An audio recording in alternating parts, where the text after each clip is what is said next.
Думаю, последнее, что приходит в голову большинству людей при слове «Таджикистан», это образ коллекционного антикварного автомобиля. Скорее «Газель» или «Копейка Жигули», не в обиду будет сказано. Но не создавайте себе стереотипы. Они на то и созданы, чтобы их ломать. В республике много настоящих ценителей, фанатов ретро-автомобилей. В поисках какого-нибудь грузовика военного времени или Кадиллака, выпущенного ограниченным тиражом в 50-х, они ездят по дальним весям и кишлакам.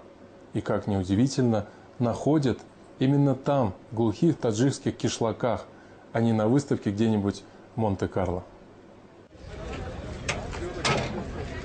Не все вещи с годами дешевеют. На этом поле таджикские коллекционеры выставили старые автомобили. Они имеют свою цену, историю и личную характеристику. Это первая такая выставка для Таджикистана.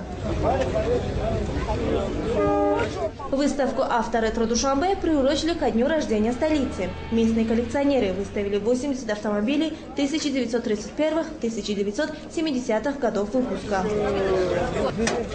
20 лет тому назад. Самого старого железного коня пригнал Рахимджон Назаров из города Вахдат. Старые коллекционные машины – главная страсть братьев Назаровых. Здесь они представили 10 ретро-мобилей, а всего их в семье 25. Временно я мотор чему дагимча. «Опель Адмирал» – старейший и самый дорогой автомобиль в стране. Особая гордость Назаровых. На сборку и ремонт Рахимджон потратил почти 20 лет жизни. Но какие-то запчасти не может найти до сих пор. Для «Опель Адмирал» найти запчасти очень сложно. Какие-то мы приобретали за рубежом, некоторые переделывали сами. Сборка таких автомобилей – очень тяжелая работа, требующая терпения. Сейчас осталось немного доделать. Как все закончим, тогда подарим городу. Абдушукур Одинаев никому не собирается дарить свой боевой автомобиль, не думает и о продаже, хотя ему постоянно предлагают хорошую цену.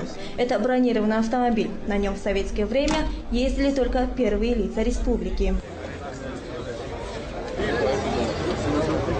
Советский лимузин – так называет свой автомобиль Абдушукур. Когда он его покупал, у него не было ни мотора, ни карбюратора, ни кардана. Коллекционер собирал каждую гаечку по всему бывшему Союзу и сделал все собственными руками. Лимузин по всем меркам раритетный. Эту марку выпустили в 30-х годах в количестве всего 12 штук.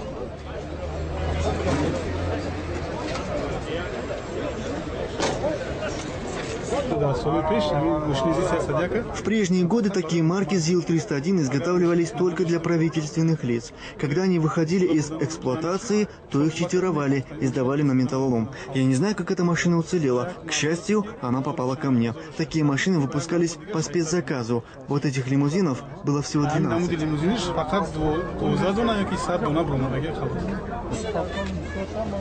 Выставка коллекционных автомобилей стала неожиданным подарком для неизбалованных душанбинцев. Видя такой интерес, власти города предложили клубу ретро-автомобилистов помещение для их драгоценных антикварных экземпляров.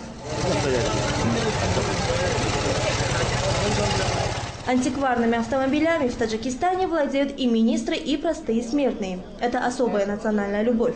Попавшие на выставку, иностранные экспаты не скрывали удивления, что в такой небогатой стране есть такие авто и такое сообщество коллекционеров-фанатиков.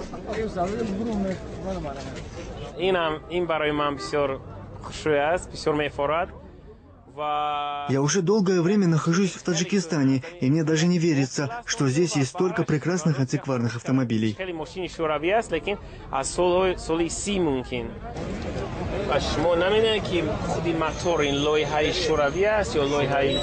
Англичанин Дэвид Харпер в Душанбе впервые увидел модель старой европейской машины. Это знаменитый «Опель», который делали на заказ для первых лиц государств.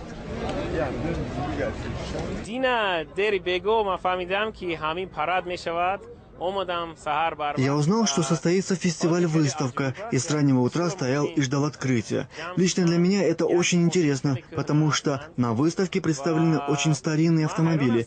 Я, честно говоря, удивлен, что такие машины попали в Душанбе, и как они хорошо сохранились. Некоторые из них так шикарно отремонтированы, что, глядя на них, вспоминаешь былые времена.